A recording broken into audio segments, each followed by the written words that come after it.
Topic है constructivist approach of learning. तो दो चीजें इसमें हैं, कंस्ट्रक्टिविज्म, कंस्ट्रक्टिविस्ट अप्रोच और लर्निंग। तो दो पॉइंट्स को अगर लेके चले तो पहली बात है कंस्ट्रक्टिविस्ट अप्रोच देखना है, वो भी in the field of learning. तो first thing is that what is learning? Anybody of you? अधिगम क्या है? Learning is modification of behaviour, व्यवहार में परिवर्तन ही अधिगम है। अब इस लर्निंग के डिफरेंट अप्रोचेस हैं, नो डाउट। कॉग्निटिव अप्रोच है, बिहेवियरिस्टिक अप्रोच है, सोशल अप्रोच है। कॉग्निटिव अप्रोच की बात करें तो वो कहता है कि हम सूझ के द्वारा सीखते हैं, ऑल ऑफ अ सडन हमारी इनसाइट डेवलप होती है and we start learning the things.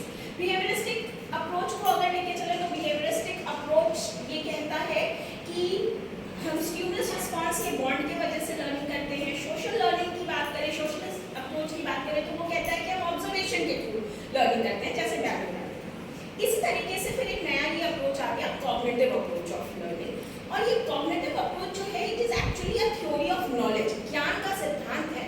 तो अब प्रश्न उठता है कि ज्ञान क्या है? What is knowledge? बताएं? नहीं तो हम तो बताएंगे। What is knowledge? ज्ञान क्या है?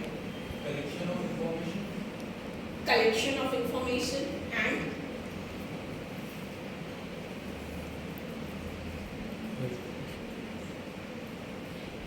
इंफॉर्मेशन, फैक्ट्स, स्किल्स, जो भी हमने थ्रू एक्सपीरियंस और थ्रू एजुकेशन रिसीव किया, that all comes under the purview of knowledge.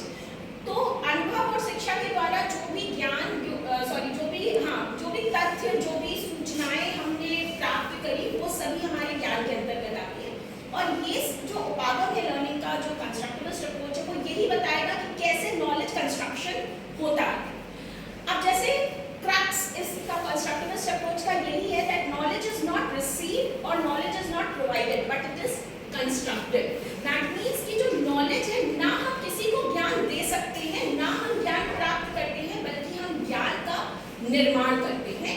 यही इसका मेन जो कह सकते हैं अंदर का क्रक्स है, वो यही है सिद्धांत का, that knowledge is being created and that knowledge is being created by the learner himself. जो अधिगम करता है वो खुद अपने ज्ञान का निर्माण करेगा, दैट मींस वो जो भी चीजें सीखने जा रहा है वो अपने आप सीखेगा।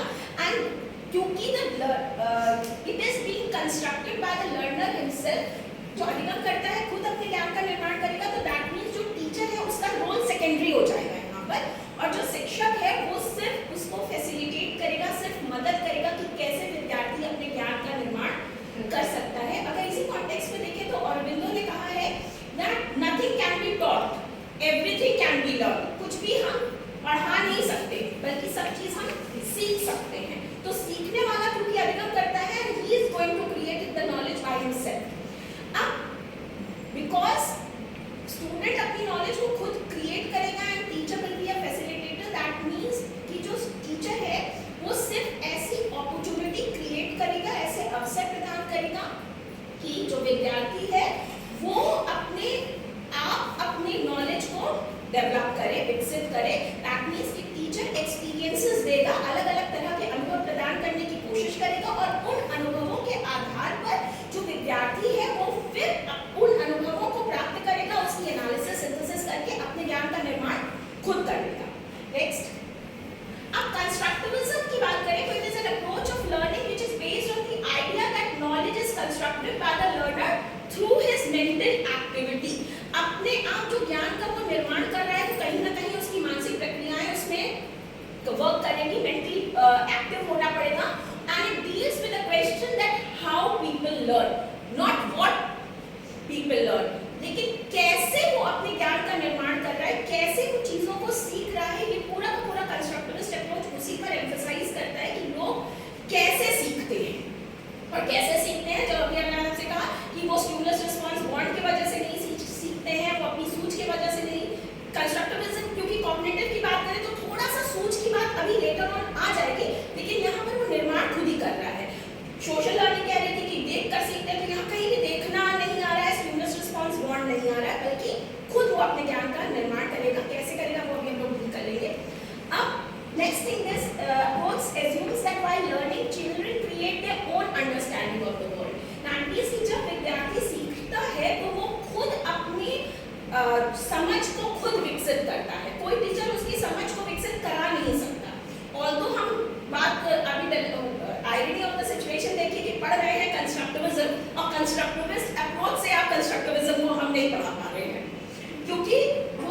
अभी इसके डिसएडवांटेजेस पे आएंगे तो वो होगा कि अभी हम लोग प्रक्रियाओं में हैं, तो constructivist approach is being taught through a traditional method and this is the irony of the situation. Now next just says that it considers that children learn best when they are allowed to construct personal understanding based on their own experiences. ये जो approach है वो ये मानता है कि जो बच्चा है सबसे अच्छी तरीके से तब सीख पाता है जब वो खुद अपने एक्सपीरियंसेस, अपने अनुभवों के आधार पर अपने ज्ञान का निर्माण करेगा.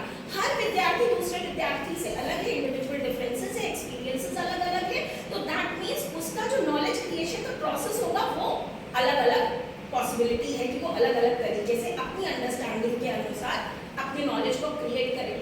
क्योंकि यहाँ पर है कि they will create the personal understanding based on their own experiences. That means कि जो हमारे पास्ट एक्सपीरियंसेस हैं, जो हमारे पूर्व अनुभव हैं किसी भी कंस्ट्रक्ट को लेके, किसी भी बात को लेके, वो बहुत हमें हेल्प करेंगे हमारे नॉलेज क्रिएशन में. तो past experiences becomes very important. Next, अब कंस्ट्रक्टिविज्म में कहता है कि that knowledge is an active meaning making process. Again यहाँ पे बात आ गई मीनिंग मेकिंग की, तो वही है कि खुद अपने अर्थ का निर्माण करेगा, ज्ञान का निर्माण करेगा, और क्योंकि खुद सारी चीजें कर रहा है इसलिए it is an active process. यहाँ पर ये है कि दैट नॉलेज जब क्रिएशन हो रहा है तो नॉलेज क्रिएशन के समय जो लर्नर है वो बहुत एक्टिव रोल प्ले करेगा. He will not be a passive listener. अभी वही मैं अभी आपसे कह रही थी यार नहीं, आप पैसिव लिसनर की तरह हैं, लेकिन कंस्ट्रक्टिविज्म ये कहता है कि जब स्टूडेंट अपने नॉलेज क्रिएशन करेगा तो he will be more active, बल्कि वो पैसिव नहीं रहेगा. अधिगमकर्ता निष्क्रिय भूमिका में ना हो कि ज्यादा सक्रिय भूमिका में हो जाएगा. और अगर हम इसी कॉन्टेक्स्ट में बात करें तो ब्रायन ग्लेसरफेल्ड एक मनोवैज्ञानिक थे जिन्होंने ये माना कि जो कंस्ट्रक्टिविज्म है it is based on the belief that knowledge is not passively received but it is actively created. किसी भी ज्ञान को हम निष्क्रिय रूप से प्राप्त नहीं कर सकते, बल्कि हम ज्ञान का सक्रिय रूप से निर्माण करते हैं अपने अकॉर्डिंग. अब यहाँ पर अगर बात कर रहे हैं तो नेक्स्ट इसमें आ जाता है कि दैट लर्नर क्रिएट मीनिंग और construct knowledge on the basis of the social and cultural background. क्योंकि अब इसके पहले वाली स्लाइड में आपने देखा था कि उसमें लिखा था पर्सनल अंडरस्टैंडिंग बनाते हैं, खुद का व्यक्तिगत रूप से अपने ज्ञान का निर्माण कर रहे हैं अपने अनुभवों के आधार पर. इसलिए जो हमारा सामाजिक और हमारा जो कल्चरल बैकग्राउंड है, सांस्कृतिक पृष्ठभूमि और हमारी जो सामाजिक पृष्ठभूमि है, वो भी बहुत अहम भूमिका निभाएगी कि कैसे हम अपने ज्ञान का निर्माण करें. और दूसरी चीज इसमें ये भी आती है that a child creates his knowledge on the basis of perception, interaction and experiences. अपने अनुभवों के आधार पर किस तरीके से वो किस चीज का जिस तरीके से प्रत्यक्षीकरण कर रहा है, परसेप्शन कर रहा है, और क्या उसका इंटरैक्शन हो रहा है बिटवीन द लर्निंग सिचुएशन, उसके आधार पर वो अपने ज्ञान का निर्माण करेगा. नेक्स्ट, अगर किसी वापस स्लाइड पे जाइए, तो अगर सिर्फ इतनी ही बात करें कि यहाँ पर यहाँ तक ये समझ में आया कि कंस्ट्रक्टिविज्म में जो टीचर है वो स्टूडेंट को नॉलेज नहीं दे रहा है, वो सिर्फ एक सिचुएशन क्रिएट कर रहा है और उस सिचुएशन के according the student will himself develop his own knowledge, और टीचर सिर्फ उसको मदद कर रहा है. अगर इस कंस्ट्रक्टिविस्ट अप्रोच से अगर हम पढ़ाने की बात करें तो अगर हम एक एग्जांपल के रूप में देखें कि अगर मान लेते हैं टीचर है, जैसे इंग्लिश टीचर है, suppose he wants to teach active voice, passive voice, उसको एक्टिव वॉइस और पैसिव वॉइस क्लास में पढ़ाना है, तो एक तो कॉन्सेप्ट ये हो सकता है कि वो बता दें एक्टिव वॉइस क्या होती है, पैसिव वॉइस क्या होती है, और उसके बाद वो रूल्स बताए कि कैसे हम एक्टिव वॉइस को पैसिव वॉइस में चेंज कर सकते हैं, और उसके बाद उसको एग्जांपल्स दें. इस मेथड से अगर कोई टीचर पढ़ा रहा है then this is a traditional method of teaching.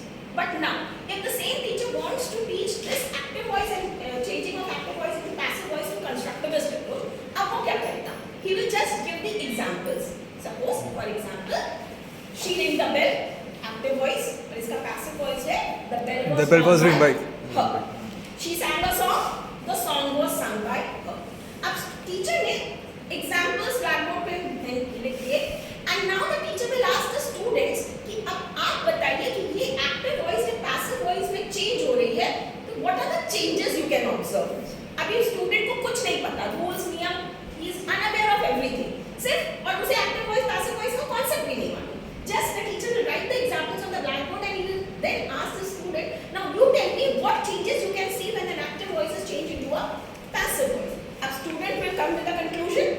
जब एक्टिव वॉइस पैसिव वॉइस में चेंज हो रहा है, the subject becomes the object and the object becomes the subject. Example से ही बच्चा देख के समझ रहा है कि सब्जेक्ट ऑब्जेक्ट, तो उसके पहले वो पढ़ ही चुका है, तो उसको इतना समझ में आ रहा है कि सब्जेक्ट ऑब्जेक्ट बन जा रहा है, ऑब्जेक्ट सब्जेक्ट बन जा रहा है, द फॉर्म ऑफ वर्ब बदल जा रहा है। और एक और चीज को आइडेंटिफाई करेगा कि जब वर्ब बदल रहा है तो उसके पहले बाय वर्ब आ जा रहा है। she sing a song, the song was sung by her, by word bar bar add होता है। तो जब स्टूडेंट इन चेंजेस को खुद आइडेंटिफाई करेगा, then he will come to know कि अब ये नॉलेज कंस्ट्रक्शन जो उसका हुआ, अब टीचर ने तो उसे रूल्स बताए नहीं, जब स्टूडेंट ने अपने अनुभवों के आधार पर खुद ऑब्जर्वेशन खुद देखकर जब खुद अपने एक नॉलेज क्रिएशन तक वो पहुंचा, then this knowledge created by the student himself will remain with him forever.